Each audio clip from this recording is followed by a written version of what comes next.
Kaya may waga sa inyo ang tanan. So, kamusta ka mada?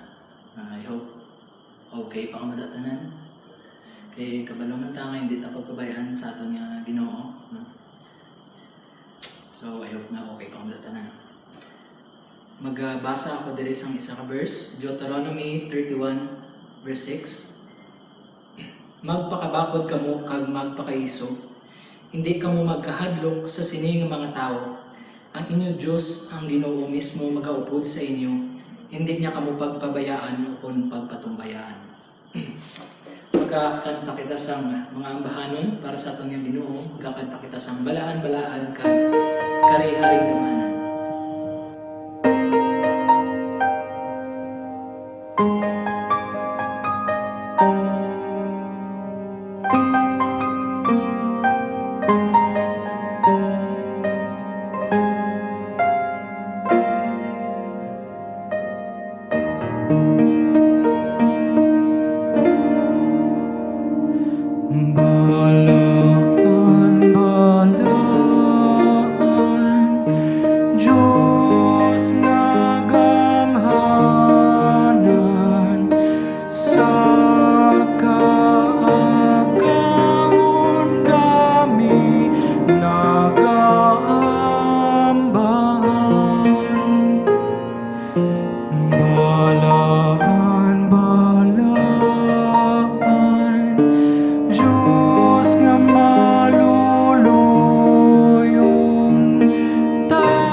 Balaan ikaw o Diyos, ka ginasimba ka namon, sini nga aga, tungod kay ikaw nga Diyos, wala sing kasawayan kung ano ikaw, klase nga Diyos, kaga wala man Ginoo sang kasawayan ang tanan nga mga butang ang imo ginahimo.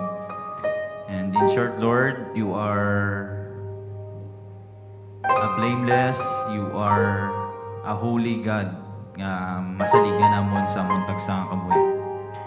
O Lord, kari ka sa amon as we praise your name and as we praise your deeds sa amon tagsa nga kabuhi despite sa mga parehas nga mga sining at tinion sa amon tagsa nga kabuhi. And O Lord, we have come sinigid nga aga besides to praise your name but to also worship you, O Lord, as we offer our bodies bilang isa ka buhi nga halad dira sa imong tiilan kag kabay batunon mo ang amon nga pagsimba sinigid nga adlaw. Kag salamat sa gyapon nga gapadayon ang ini nga pagsimba, pagsalamat nga nagahimo ang Ginoo sang tagsa nga mga pamaagi sa pagpatigayon sang pagpadayon sa Ginoo nga likoton. Kag kabay sa amon pag-imo sini mangin putli ini Ginoo sa imo kag mabaton nimo and we could have within ourselves Ginoo. Though wala kami nakatipon, makahimo kami Ginoo sang personal namon Ginoo nga pagsimba dira sa imo. And we praise you sang imo Ginoo nga katutong, we praise you sang imo nga kaayo, we praise you sang imo nga kaluoy, we praise you Lord sang imo gid nga gamhanan nga kamot nga nag-amlig sa tagsa sa amon, wherein Lord nakaangkon kami sa ining mga tinion sang maayo nga panglabason sa gyapon kag nahimun-an amon tagsa nga kinahanglanon. And may the songs we sang, may the words nga nagwa sa amon nga baba kabay nakahatag Ginoo sang kadayawan kag bisan pa nakahatag Ginoo sang paghimaya sa imong ngalan. Ginatog yang ginamon amay bisan pa ikaw mag-prepare sa amon tagsa nga tigipusoon sa pagbaton kag pag dumdum gi Ginoo sang imong nga pulong, especially gi Ginoo sa pagwali sa imong pulong sa nigig nga adlaw. Inadayo kag ginamon kag ginatugyang ginamon amay ini nga pangamuyo. In Jesus mighty name we pray.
For thee.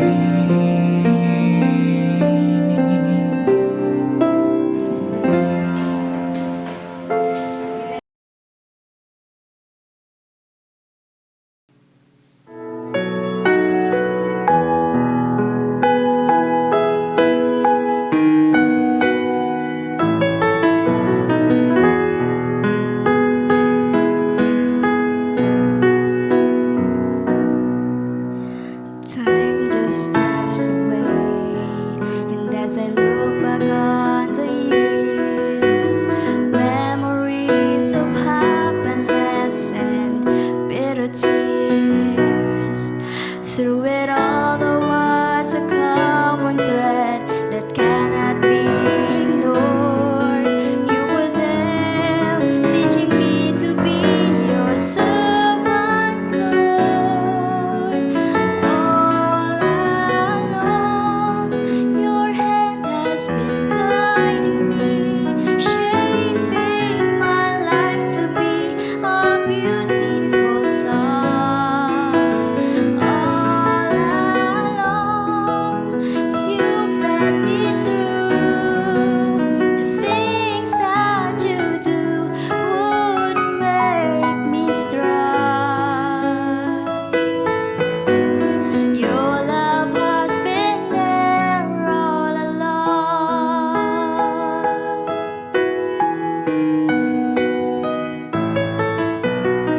Every joy and pain had a reason of its own. Now I realize that I was not alone. The changing seasons of my life were not left up to chance. Lord, I know you were working to fulfill your plan. All along, your hand has been guiding me, shaping my life to be a beautiful song.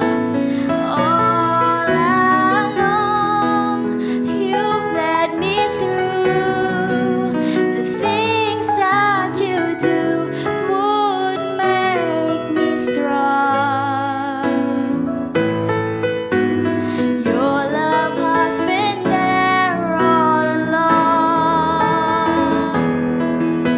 Tomorrow when I turn around and I look back at today, I will understand your purpose and my faithful heart will say, all along, your hand has been guiding me, shaping my life to be a beautiful song. All along, you've led me through the things that you do would make me strong. Your love has been there all along. Your love has been there all along.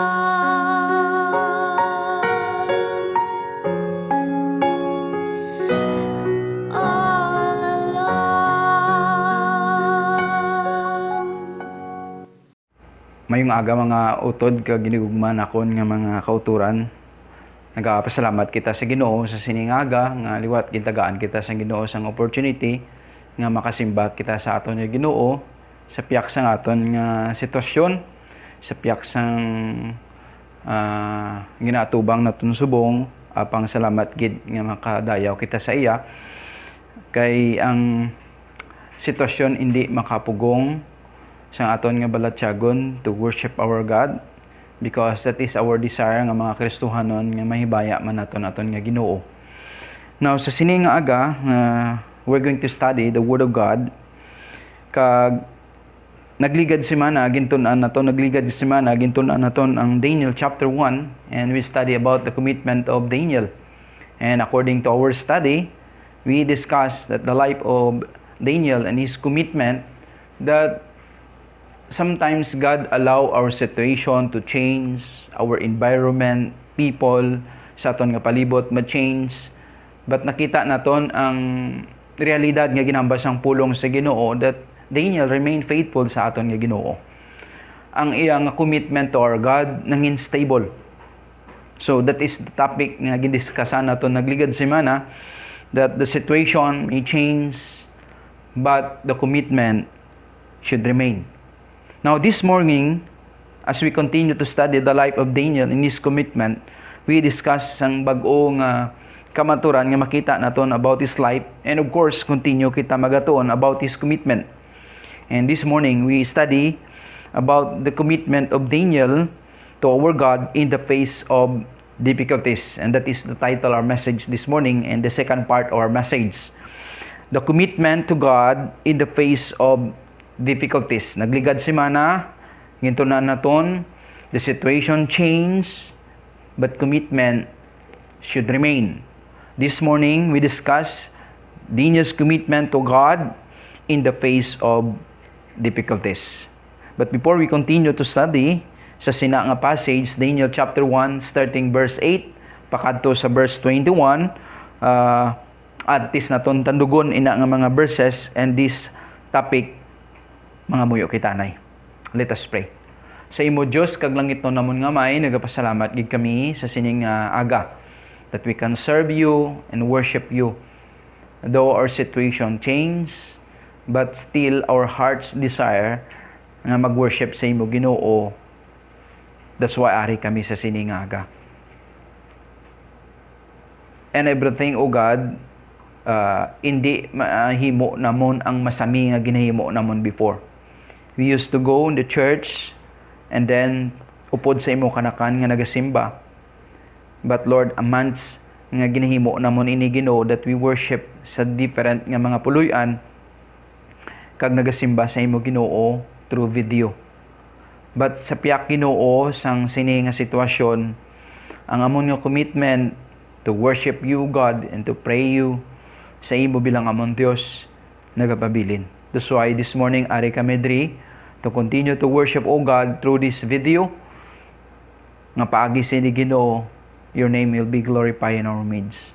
So be with us, Father God, as we discuss this topic, the life of Daniel, and may you help your servant, O God, to speak. Wala sa ikasarang sa pag-discuss ini, but just rely to the power of the Holy Spirit nga ikaw magatag sa amon wisdom, understanding sa imo balaan nga pulong. Opdi kami kag ginapangayo namon ini sa imo sa ngalan ni Kristo Jesus. Amen. Sa ginhambal naton ligad waylang dugay, we discuss about the commitment of Daniel to our God in the face of difficulties. Nagaabot ang kabudlayan sa aton kabuhi, pero inabalang kabudlayan nga nagaabot sa aton kabuhi makatay og bala sa aton nga commitment toward God. And this is the thing nga aton ng taon sa siningaga nga ginpakita diri sa pulong sa Ginoo from the book of Daniel chapter 1 starting verse 8 down to verse 21. But before we discuss kag tandugon naton ini nga mga verses, let me explain kung ano ang purpose, ano gid balang tinutuyo sang Dios sa kabuhi ni Daniel nga gintugutan sa sang Dios from verse 1 to verse 7 nga si Daniel isa sa mga ginhimo nga slave sang Babylon during their first attack in the city of Jerusalem. Now, the purpose of God why He put Daniel to become a slave of Babylon, not just to be a slave and to live in a painful kind of life. Hindi ang purpose ng Diyos nga ginbutang siya dito sa Babylon para magantos. It's not the intention of God nga ginbutang si Daniel dito sa Babylon to be a slave. The same sa aton kabuhi bilang Kristohanon is not the purpose of God sa aton nga mga Kristohanon to live sa sini nga kalibutan sa isa ka painful nga klase sang kabuhi. But kung ginbutang ka gintugot mang sang Dios si Daniel nga mangin isa ka slave sang Babylon, ina tungod may purpose. Kung ano man ang nagakatabo sa imo kabuhi subong, kung ano man ang gina-undergo mo, kung ano man nga situation ang may ara ikaw, still there is a purpose. Though sometimes our situation is painful, sa part diri ni Daniel, tama ni kamawudlay, mapait ang sitwasyon nga ginasugata iya sa sini nga tinion. Pero wala gindisenyo sang Dios nga magakapangabuhi siya sa mapait nga kabuhi. Kung ginpaagi man siya, kag ginpa-experience siya sang Dios sa amo sana nga sitwasyon, I believe may tinutuyo ang Dios. Kag may duha ka purpose ang Ginoo nga makita naton sa pulong sa Ginoo in the book of Daniel, kung basahon naton diri, kung nga agin tugutan sang Dios nga si Daniel mangin isa ka slave didto sa Babylon. And the first one is this: God put Daniel in Babylon to become a slave so that through him God will preserve the nation of Israel. So ang tinutuyo gali sang Dios kung nga ginbutang kagintugutan si Daniel nga mangin slave sang Babylon, hindi kay nanamian ng Dios makita si Daniel nga naganto sa nga kabuhi. But God allow him nga mangin slave dito sa Babylon kay sa iya pagka-slave gamiton sang Dios siya mismo in order to preserve the nation of Israel. In order nga mahimo ni Daniel ang purpose sang Dios kung nga ang purpose sang Dios sa iya kabuhi to through him i-preserve niya ang iya katawhan amo ng nation of Israel, kinahanglan din ni Daniel makakuha sang isa ka maayo nga posisyon, especially sa empire sang Babylon. So kung nantaw naton ang pulong sang Dios, importante gali nga si Daniel makakuha sang good position dito sa empire sang Babylonia, kaysa pag-angkon niya sang position may ara siya influence agud nga i-preserve, agud buligan ang nation of Israel, agud i-preserve sila halin sa pagkadula. Number 2, hindi lamang ang purpose ng Diyos ginbutang si Daniel in Babylon to become slave, that through Daniel, God will preserve the nation of Israel, but also, God put Daniel in Babylon so that through him, the whole empire, the empire of Babylon, may know about God. So wala sang Diyos ginbutang si Daniel sa Babylon para paantuson si Daniel. Gintugot sang Diyos that Daniel become a slave of Babylon, that through him, as a slave in Babylon, ang bilog na nation or ang bilog na empire sang Babylon makakilala sa Ginoo. Ang handom sang Diyos nga makakila ang empire of Babylon nga makakilala sa Ginoo. Of course, si Nebuchadnezzar, especially ang kagupod sa iya mga opisyal. So in order makakreate rin si Daniel sang isa ka maayo nga influence o nagid sa king, ikadua sa iya mga opisyal, and throughout the whole empire of Babylon, kinahanglan siya makakuha sang maayo nga posisyon. Kinahanglan niya may ngalan siya, dapat kinahanglan nga makahimo siya, makakreate siya sang isa ka manami, isa ka maayo nga ngalan dito sa Babylonia. So that nga kung ara siya sa mataas nga position, people will look up sa iya, kag sa iya nga kabuhi nga ginapakita, entire the empire of Babylon, it can influence the whole empire nga makakilala sa atod nga Ginoo. So the intention of God, kung nga ginbutang si Daniel dito sa Babylon, hindi kay para magantos lang. But the intention of God, why He put Daniel sa sina nga place, that through Daniel, He will preserve His people. Kung basahon natin ang bilog nga book of Daniel, kaginbutang sa sang Ginoo dito sa Babylon, kay paagi sa iya, the whole entire Babylon, especially the king, makakilala sa Ginoo. That's why kung nantaw natin ang pulong sang Dios, from verse 8, naghambal ang pulong sa Ginoo, but Daniel resolved that he would not defile himself with the king's food or with the wine that he drank. Therefore, he asked the chief of the eunuch to allow him not to defile himself.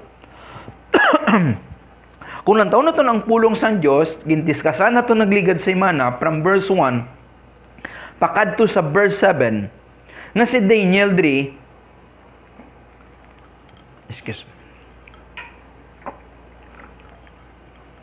gin-select sang king.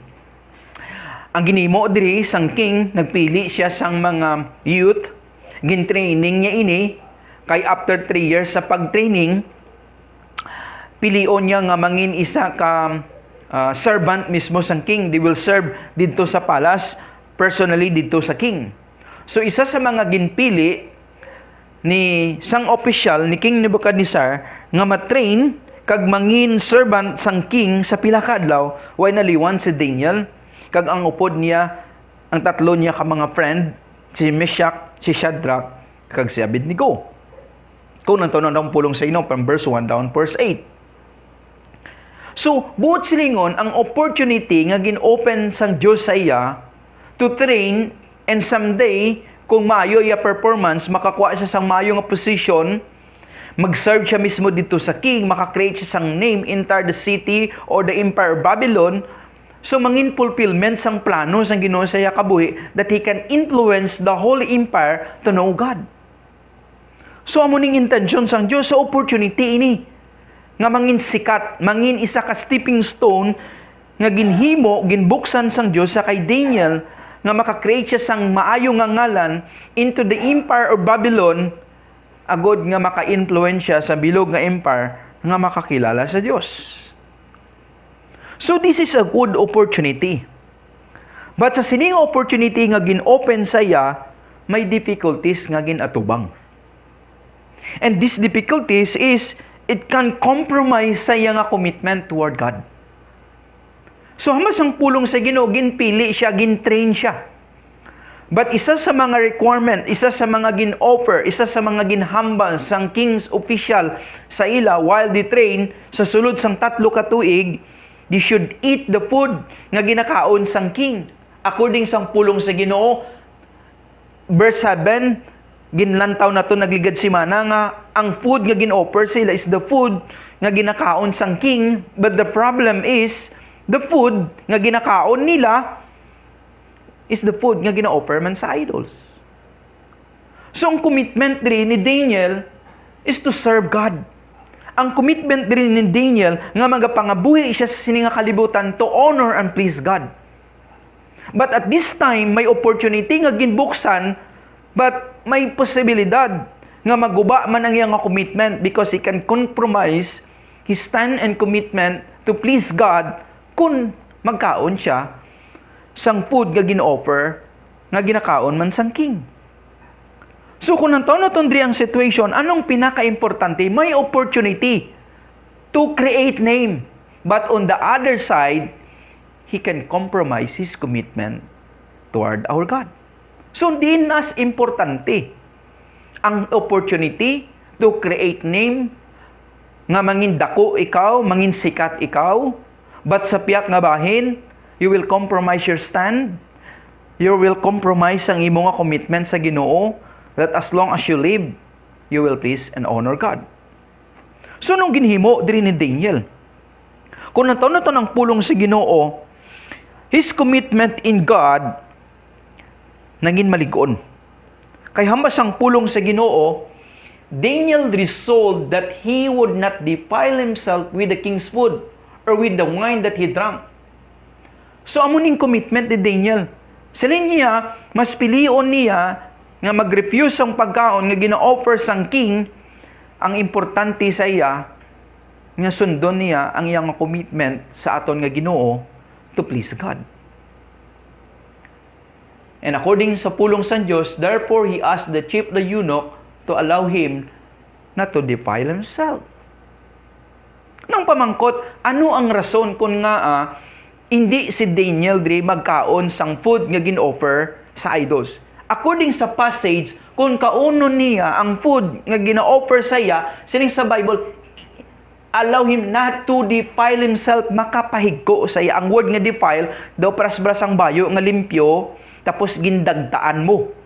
So para kay Daniel, kung magkaon sa sang food nga gina-offer sa iya, it seems like nga limpyo siya, pero daw ginmansahan niya iya kagalingon. That's why, kung ang taon na ng pulong sa Diyos, Daniel stand in his commitment not to defile himself. That's why naghambal sa eunuch, hindi ko pwede, hindi lang ko magkaon sang food nga gin-offer niyo sa akon. So mangutod ko sa Ginoo, nakita naton diri ang commitment ni Daniel. He stand nga magpabilin siya sa isa ka buhi that he honor God and please God in his life. But to say sa official sang king, which is the eunuch, kung mahambal siya, hindi ko magkaon sang food nga gin-offer nyo, it because it defiles me, makapahigko sa akon. Sa tutuod lang, ina nga statement is very offensive. Nga man.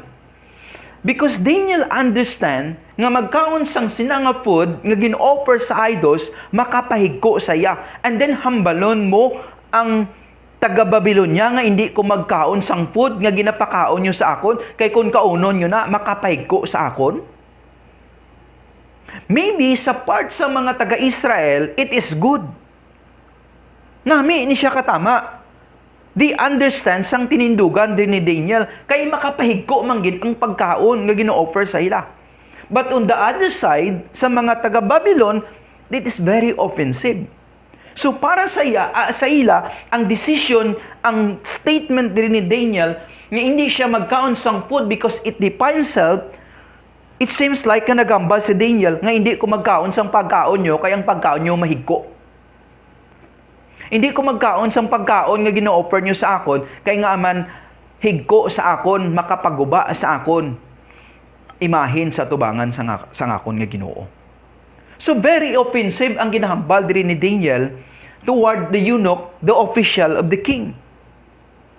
So ang pamangkot mga utod ko sa Ginoo, paano diri ni Daniel mapamatud-an that his decision not to eat the food nga gina-offer sa iya, it is good sa tubangan sa mga officials ng king. Kay ina nga rason na to eat the food nga gina-offer sa iya because it defiles himself, it is not acceptable in the part sa mga taga-Babylon. For example, ang mga tao sa palibot, ma-offer sa imo pagkaon. Pero ina nga pagkaon, ginhimo o gin-prepare during sa pesta. Tapos mahambal ikaw nga, ay hindi ko na magkaon, kaya halay na siya pistahan, gin-offer na sa yawa. Do you think ang tao nga nag-offer sa imo, manamian, malipay? Offensive ina nga mga sugilanon. But it seems like amo ni ginimo ni Daniel, hindi ko magkaon sina because it defiles me. Makahigko sa akon. Now, mautod ko sa Ginoo, nga hindi si Daniel magkaon sang food nga gin-offer sa iya because it defiles him. Kay nga aman, in the book of Leviticus, halin sa Exodus, Numbers, sa Leviticus, Deuteronomy, ginsaysay sang pulong sang Diyos kung ano nga pagkaon dapat ang kaunon sang mga taga-Israel kag ginplastar sa Ginoo ang lifestyle sang taga-Israel.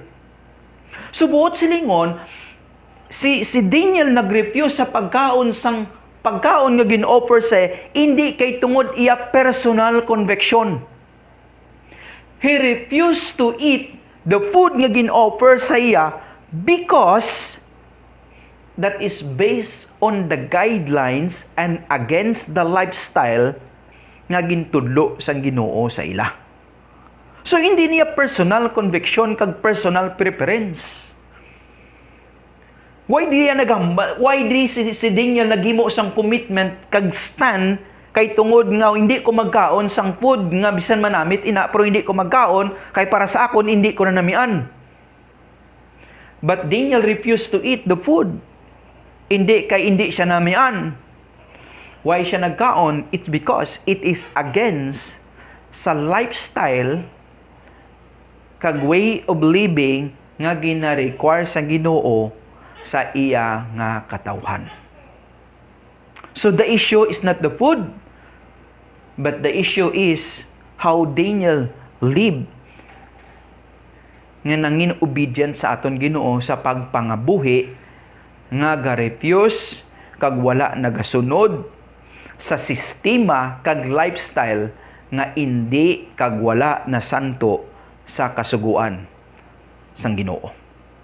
So that's why ang point ni Daniel to refuse because hindi inaamo ang gintudlo sang Ginoo sa ila. Nang pamangkot, mangin reasonable sa part sang taga-Babylon nga mahambal si Daniel nga why hindi ko na magkaon kay gin-offer na sa idol and it is against our God. Do you think it is acceptable sa part sang Babylon? Siguro mahambal ang mga taga-Babylon, ano ginang Ginoo nyo, how? Because to eat the food nga gin-offer sa idols, that is the lifestyle sang mga Babylonian. but to eat the food like vegetable that is the lifestyle nga gintudlo sa Ginoo sa taga-Israel. So, kung nantaon natin diri ang situation, may ara diri comparison, may ara diri matawag sini, gakontrahanay ang duwa ka lifestyle, duwa ka teaching, the teaching of Babylonian nga magkaon sang food nga gin-offer sa idol, or magkaon sang food nga vegetable kag amo nang ginatudlo sa Ginoo sa taga-Israel. Nang pamangkot, is it acceptable for the Babylonian official nga mahambal lang si Daniel nga hindi ko na magkaon because it is against the law of our God? I believe, biskan anhon pa na ni Daniel kahambal, hindi ina pwede ma-justify to make it right and reasonable sa bahin sa mga taga-Babylon. Still, it is offensive. So, anong ginimo diri ni Daniel to prove? Amo ni ginimo ni Daniel. Naghimo diri siya sang statement, naghimo siya diri sang challenge. And this challenge, gusto niya diri i-prove nga ang lifestyle nga ginatudlo sa Ginoo is always right and correct compare sa lifestyle nga ginatudlo sang mga taga-Babylon. So, anong ginambas ang pulong sa Ginoo? To prove nga ang ginatudlo sa Ginoo mas tsakto, mas naayo, correct compare sang taga-Babylon nga ginatudlo amo ni ginimo ni Daniel. Verse 9. Sining sa Bible, and God give Daniel favor and compassion in the sight of the chief of the eunuch. Verse 10. And the chief of the eunuch said to Daniel, I fear my lord the king who assigned your food and your drink. For why should he see that you were in worse condition than the youth who are of your own age, so you would endanger my head with the king? Verse 11. Verse 13. Then let our appearance and the appearance of the youth who eat the king's food be observed by you, and deal with your servants according to what you see. So he listened to them in this matter and tested them for 10 days. So sining sang pulong sa Ginoo, una nga butang nga makita naton diri about the commitment of Daniel. Though sometimes people against sang aton nga tinindugan kag hindi may nila maintindihan, but himuon naton ini because this is our commitment to our God. So mautog sa Ginoo, the action of our commitment sometimes it is not acceptable in our society. Pero ang pamangkot, kung hindi maging ina siya mangin acceptable, mapadayon gyapon ikaw sa imong commitment. Ang commitment in Daniel is to refuse to eat the food offered to the idols. But the question is, it is against the belief, it is against the stand sa mga tao dito sa Babylon. Pero ang pamangkot, still, mapabilin bala ikaw sa pagtindog? Kung kaisa ang aton nga ginahimo for our God, nangin karadlawan. Ano na mga Kristohanon man? Nagakadto gid sa Domingo, naghatag sang ilang offering, willing to give everything para sa simbahan, para sa aton nga Ginoo, para sa ilang nga Ginoo, aga pa mabugnaw, mahimos, makadto sa simbahan. Sometimes para sa ila, it is not acceptable. Para sa ila, ina nangin kaladlawan. Pero mautog sa Ginoo, sometimes our action, because of our commitment to our God, nangin karadlawan, kag hindi man acceptable sa sini nga sosyedad.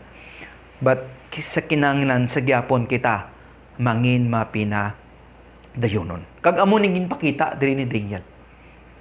His stand, his belief is not acceptable. So what? Hindi nyo man mabaton akong tinindugan, but this is my commitment sa akon nga Ginoo. So ang pamangkot, sala si Daniel sa iyang nga tinindugan? How Daniel proved that his stand is always right and correct. Gusto din ni Daniel i-prove sa mga taga-Babylon nga akong tinindugan hindi man acceptable sa inyo. But this is true and this is right. Amo na sa aton sa sulod sang iglesia sa aton nga pag-alagad sa Ginoo. May ara ko kasin sang una dito sa Iloilo nga may ara sila business nga boarding house. Kag every end of the month nagabayad ang mga boarders sang ilang arkila. Tapos si Antina, tama na siya ka-faithful nga every single centavo nga bayad sa arkila sang boarding house, gina-count niya ginina, kag gina-separate ang iyang tithes and offering para sa simbahan. So ginapain niya ginina. Kag para sa iya kabataan, kadako sang kwarta nga pwede magamit sa iya panimalay, pero nga ang ginahatag yapon ni Auntie dito sa simbahan. Kag permi nagapangaking iya kabataan sa iya nga decision to give the portion sang iya nga tithes sa iglesia. Na sometimes amo man na sa aton hindi mabaton sa mga tao sa aton palibot, hindi nila maintindihan nga amo nang aton tinindugan. Pero mautugo sa Ginoo nga amo nang aton aksyon, nga amo nang aton pagpati, nga amo nang aton ginahimo, nga amo nang aton prinsipyo. Mautugo sa Ginoo, sometimes people question about our stand, our action, our commitment sa paghimo sa sinangabutang. Pero kinanglan naton ini mapadayon because this is our commitment to our God. Ano diri ang resulta? Siling ni Daniel, my commitment is to be remain faithful sa akon nga Ginoo. It is offensive against sa inyo.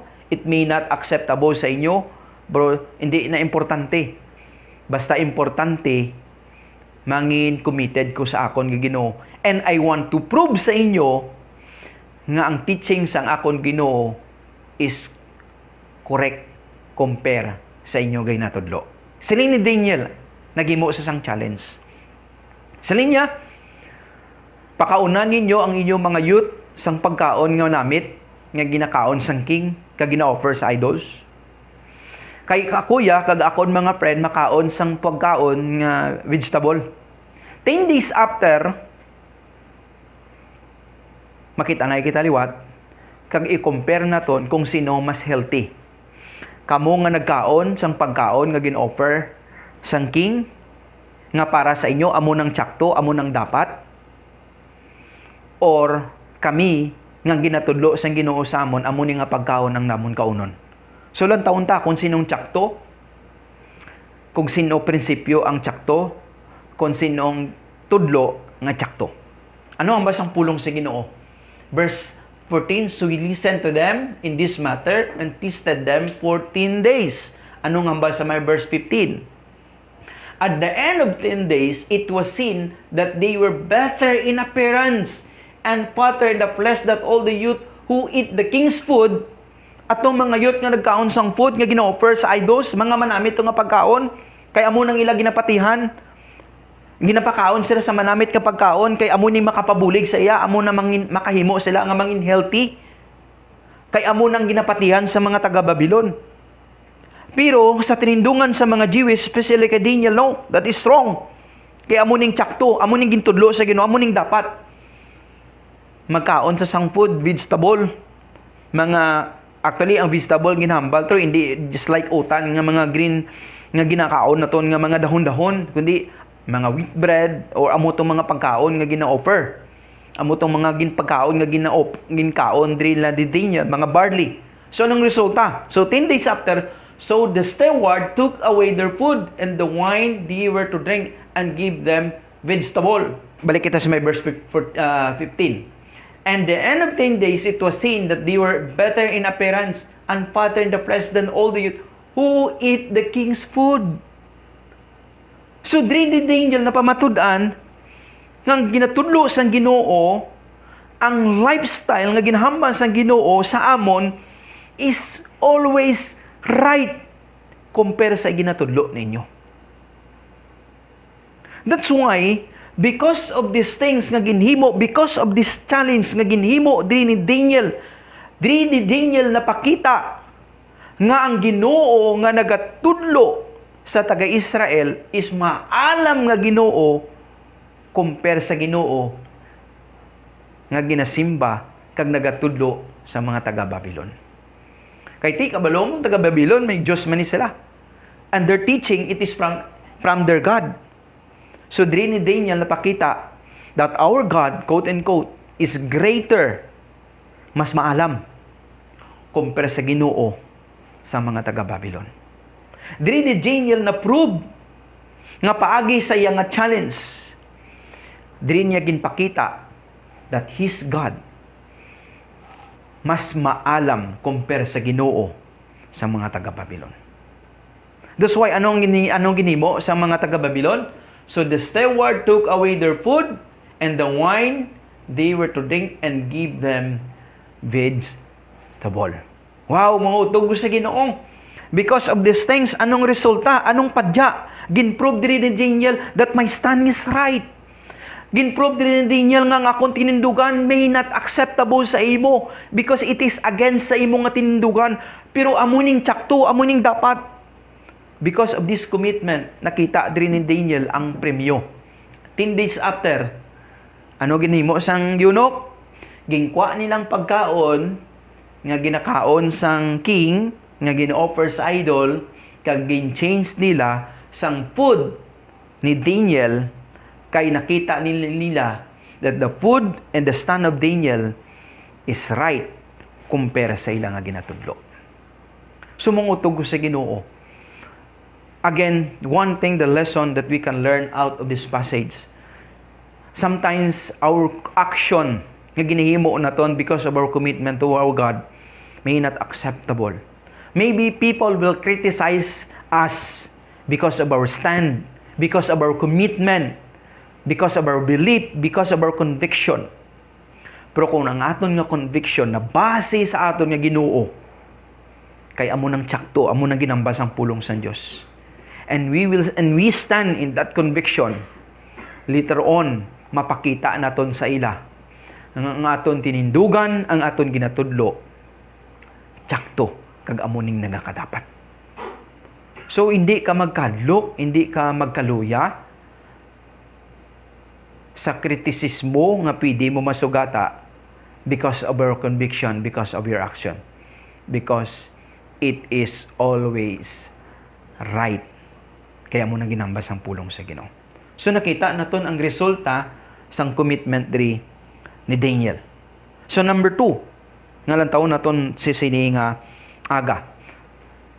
Naglig gintunaan naton that sometimes our action based in our commitment to our God may not acceptable sa sini nga sosyudad, sa mga tao sa imong nga palibot, but continue to stand sa sina nga commitment.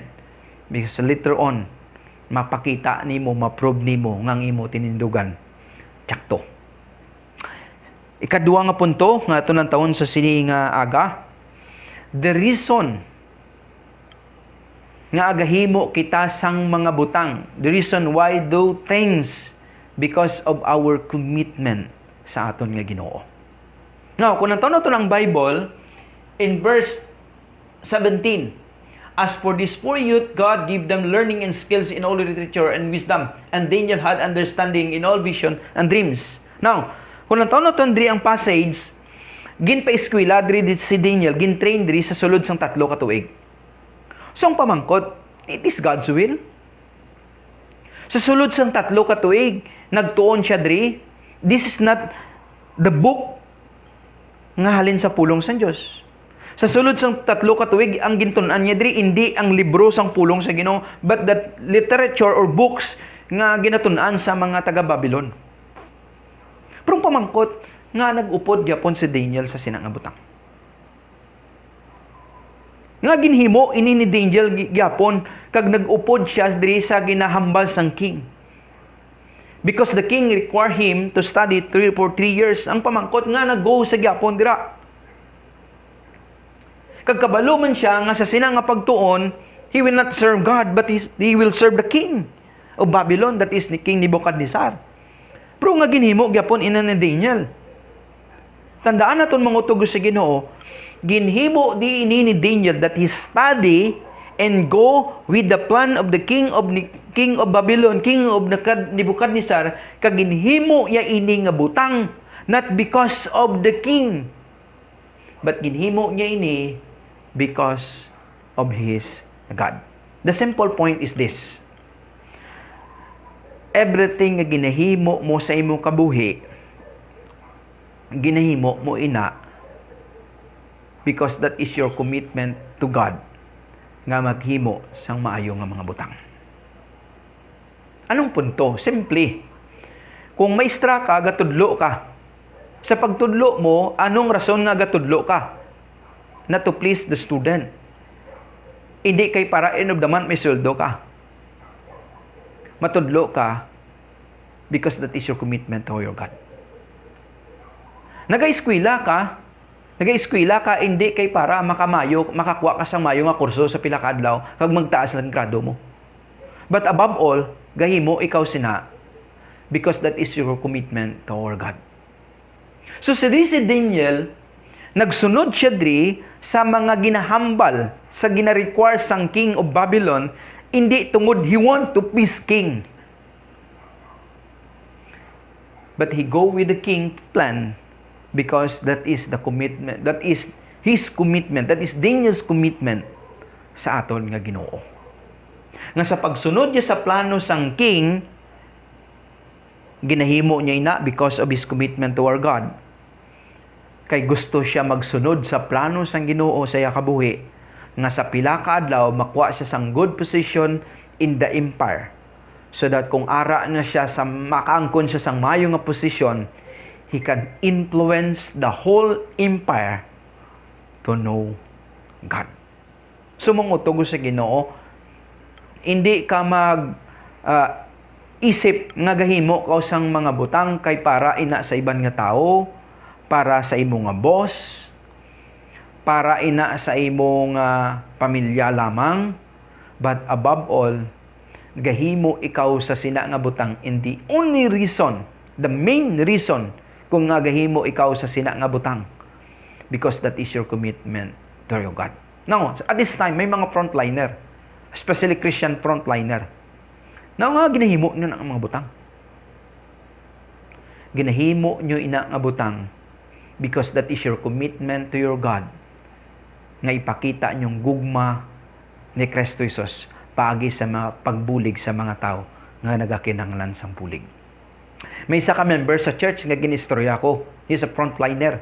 Kag ang trabaho niya, gapanghatag kwarta sa mga beneficiaries sang SAP. Ining ginahatag sang gobyerno through DSWD. Kag according sa iya, pila na kamilyon ang ginpanghatag niya. Pero sa niya, minising ko, pastor, ni piso, wala ko sang may nabaton. Tisining ko, may benefits man kamo sa niya, why ko kabalo ko may benefits. Niya may hazard, wala man ko kabalo ko may hazard. Pero may hazard man o kung wala, himuon ko ni. Kay amuning dapat kong himuon. Kay amuning commitment na ton nga mga Kristohanon that we serve God. Kag hinihimo naton ini nga butang because that is our commitment to please Him by serving people sa aton nga mga palibot. So, kay amuning plano, amuning handom ni Daniel sa iya nga kabuhi, ano ang padya? Sining sang pulong sa Ginoo, verse 17. God bless Daniel. So, ano ginatag sang Ginoo sa kay Daniel? Gintagaan siya sang learning, sang skill. Skill of literature and wisdom. And Daniel had understanding in all vision and dreams. So kay ang plano sang Ginoo sa kay Daniel, the true Daniel, ang bilog nga empire sang Babylon makakilala sa Dios. So kinahanglan si Daniel makakuha sang position. And the only way nga makaangkon siya sang manami nga position is dapat ma-impress ang king sa iya. So anong ginimo sang Ginoo? Gintagaan si Daniel sang kaalam that he can interpret even visions and dreams. Amo ni ginhimo sang Ginoo. Nga ginhatag ini sang Ginoo sa kay Daniel because the motive of Daniel sa paghimo sa ina nga butang is for our God.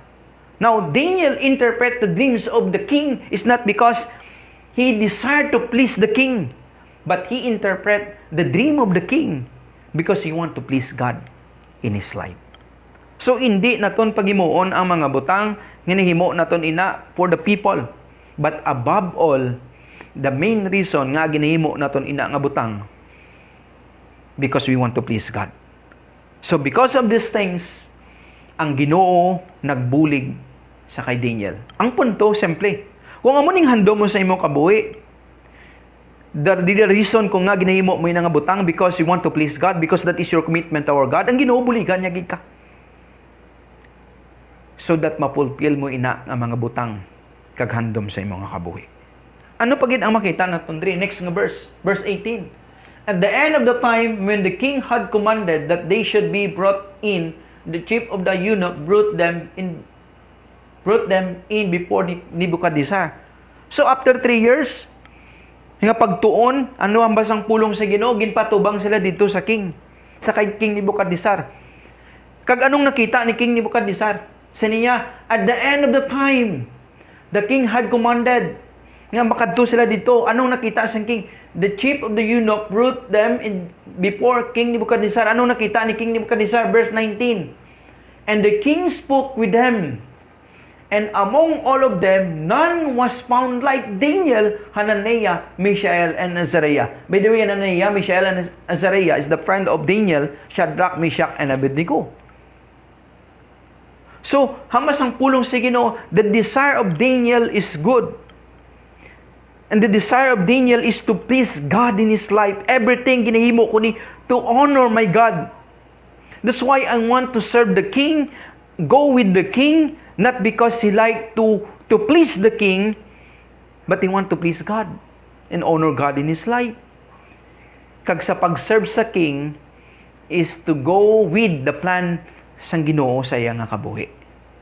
That's why gintagaan sa Ginoo sang kalam, kay ang Dios naghatag sa iyang kalam, amoy ning resulta. Sining sang pulong sa Ginoo, among all nga nag-eskwela for 3 years, wala sing bisan isa nga nakakita ang king nga mas makasubra pa sa kaalam nga nakita niya sa kay Daniel, sa kay Shadrach, Meshach, and Abednego. Ano pa gid ang makita naton sa Bible? Verse 20. And every matter of wisdom and understanding above which the king inquired them, he found them that 10 times better than all the magicians and enchanters that were in all his kingdom. Now, ari ang pinaka-the best nga makita naton diri mga utugos sa Ginoo. If you go with the plan of your God sa imong nga kabuhi, gamiton ka sa Ginoo sa dako kag mayo nga butang. Naton ko. Kung ang tanan nga ginahimo mo sa imong kabuhi, ginahimo mo ina sa rason because you want to please God sa imong nga kabuhi, mautugos sa Ginoo, gamiton ikaw sang Dios sa dalagko nga butang. I tell you, niwaton ko sa katatlong nga bahin.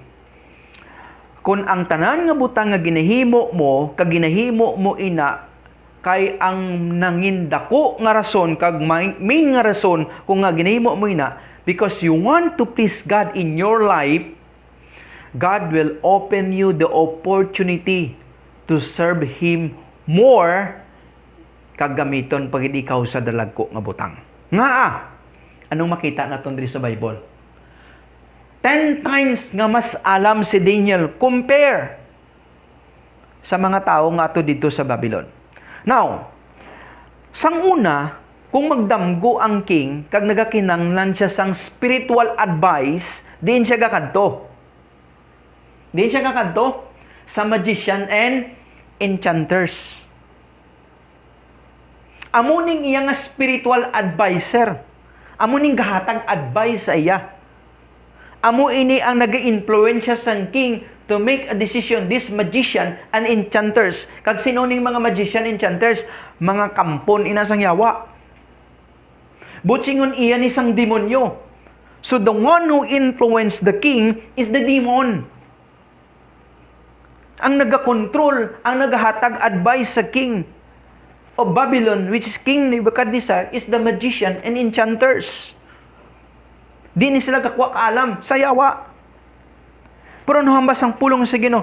After nga nakita diri sang king that danger is more maalam, is greater, hambas in every matter of wisdom and understanding about which the king inquired of them, he found them 10 times better compared to the magician and enchanters.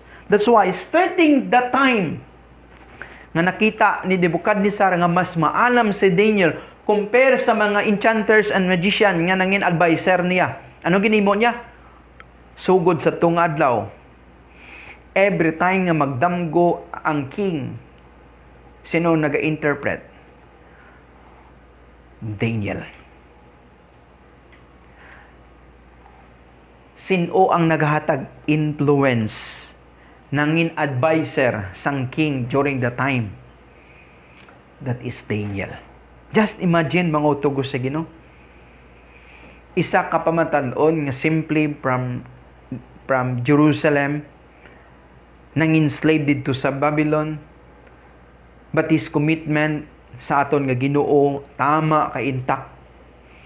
He wants to go with the plan of God sa iya nga kabuhi. Everything nga ginahimo niya ina for God.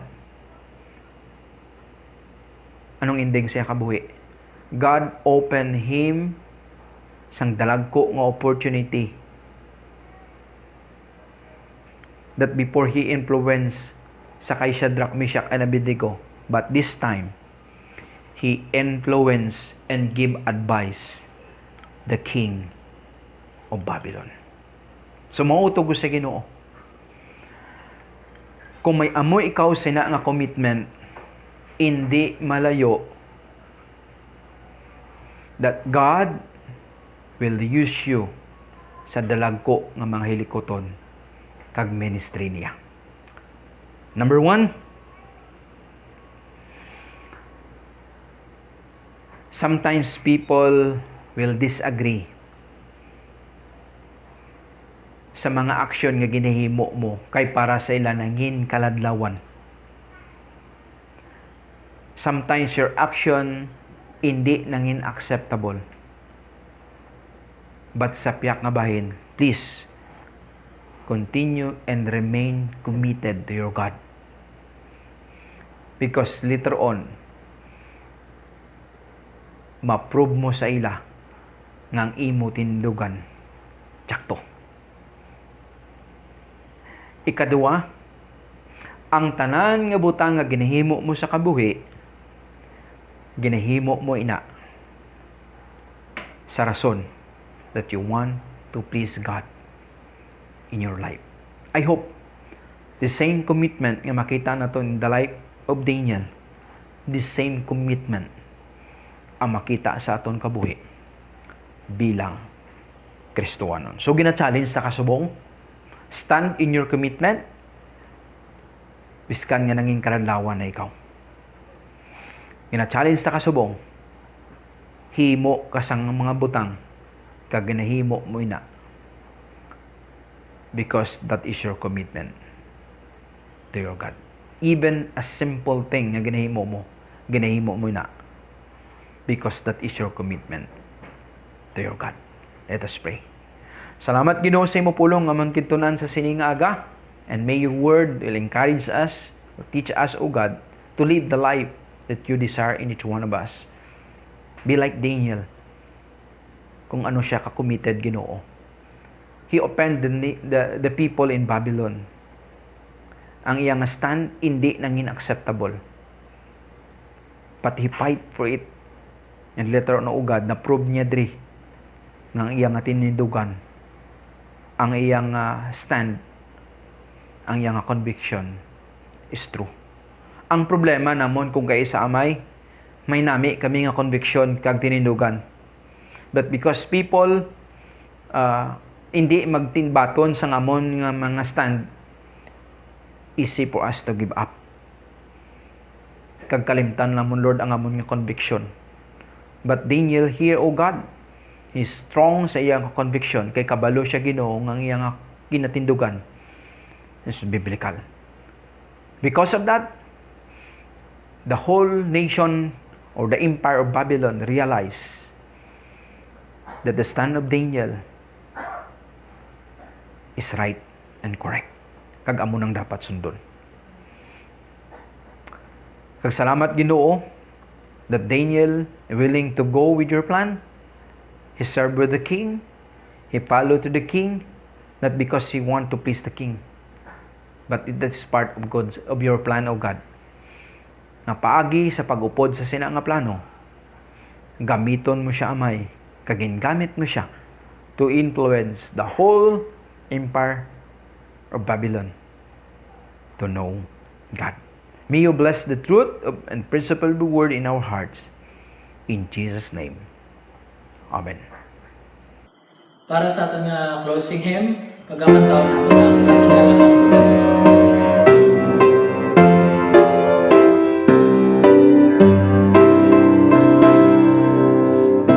Katingalang bugay, yara kay Kristo Jesus, isang nilang masaysay, pag tayo ay takus, nakuha kong lulan, Espiritu ko ginluwas, ang bugay ni Jesus akong nalambutan. Katingalahang bugay, dakong bugay ni Jesus, madasumpa sa kalalawran. Dakong bugay, kaktuman sa akon kag sa akon, ako sa bugos ko nga paglapas, ako sa sala ko kaguya, o matamis nga ngalan ni Jesus kaya on siya. Katingalahang bugay, yara kay Kristo Jesus, ako ang napatawan, iluwat di takos, tani ka lang nahuklas, ako ng kaluwasan, ang bugay ni Jesus akon nalambutan. Katingalahang bugay, dakong bugay ni Jesus, madalumpas sa kalalawran. Dakong bugay, kaktuman sa akon kag sa akon, dako sa bugos ko nga paglapas, dako sa sala ko kaguya, o matamis nga ngalan ni Jesus kaya on siya. Katingalahang bugay sa mga malawon, tungod sa iyang gahom ng inanak sang Diyos, imaya paghidait sa walay katugtugan, ang bugay ni Jesus akon nalambutan. Katingalahang bugay, dakong bugay ni Jesus, madalumpas sa kalalawran. Dakong bugay, kaktuman sa akon kag sa akon, dako sa bugos ko nga paglapas, dako sa sala ko kaguya, o matamis nga ngalan ni Jesus kaya on siya. O matamis nga ngalan ni Jesus kaya on siya.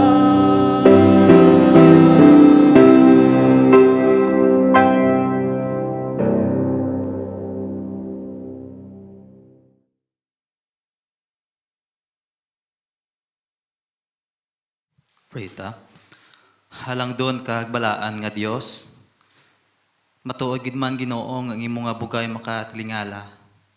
Salamat Amay sang imo gid nga kinhatag sa amon nga kaluoy sa taghatag sa Ginoo samon. Salamat no Dios nga kusdiin nakasimba kami simo sa espiritu kag kamatuoran. Salamat kay Dios nga kusdiin wala kagid nagkulang sa tag sa Ginoo samon. Salamat gid Amay sang imo gid nga bulig sa amon tagsa kabuhi. May mga tinion Ginoo nga kusdiin sa amon nga pagkabuhi. dulaan kami Ginoo sing pagsalig sa imo. Apang salamat gid nga yara ikaw nga Dios nagabulig sa tagsa-tagsa Ginoo sa amon. Salamat man amay nga kusdiin nakasimba kami sa imo sinigid nga aga sa espiritu kag kamatuoran. Salamat Ginoo sa mga ambahanon kabay nakahatag ini sa imo sing kahimayaan kag kadayawan. Salamat gid o Dios ng imo mga pulo nga gindala sa imo alagas sinigid nga aga. Ikaw Ginoo magapakamayo sa itong mga pulo o Dios. Kabay makahatag ini sa amon comfort. Maghatag Ginoo sa amon sing kusog.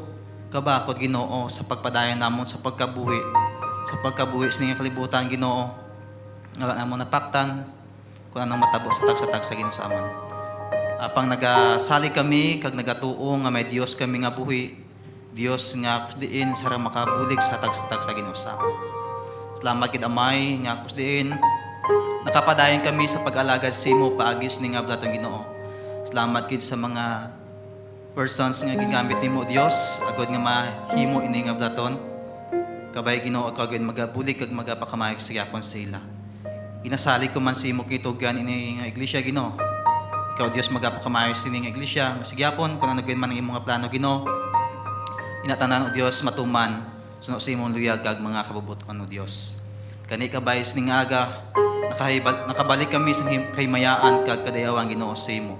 Kani ginabalik ko sa imo ang mataas nga pagpasalamat.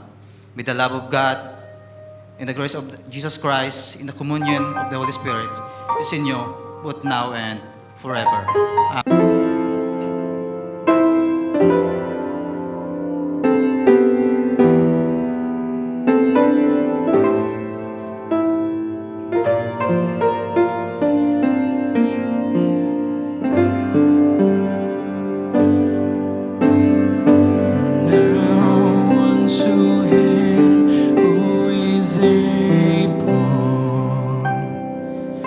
To keep you from falling and to make you stand in His presence.